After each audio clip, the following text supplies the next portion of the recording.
جو لوگ والدین کے نافرمان ہوں وہ ہوا میں اڑیں، چرخ میں جھولیں، کروڑوں اربوں میں کھیلیں، کبھی بھی دل کا سکون اور باطن کا قرار حاصل نہیں کر سکتے۔ ان کی زندگی سعادت کے نور سے محروم ہوتی ہے۔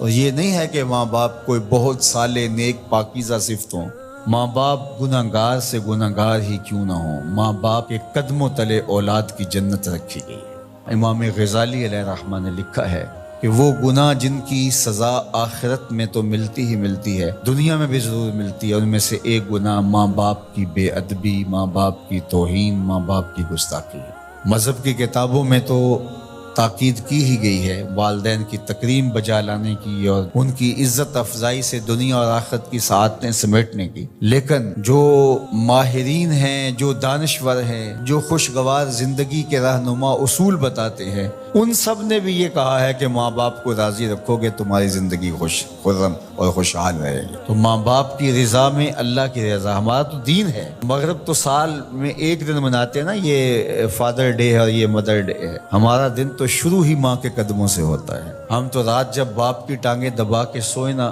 تو ہمیں خود چین کی نیند نہیں آتی، قرار کی نیند نہیں آتی۔ تو یہ سعادت ہوتی ہے کہ ماں باپ کی خدمت کی جائے، اور اگر کوئی ماں باپ کا بے ادب ہے تو وہ کبھی بھی سکون قلب نہیں پا سکتا، اور کبھی بھی اس کے مال میں برکت نہیں ہو سکتی، اس کی خوشگوار زندگی ممکن ہی نہیں۔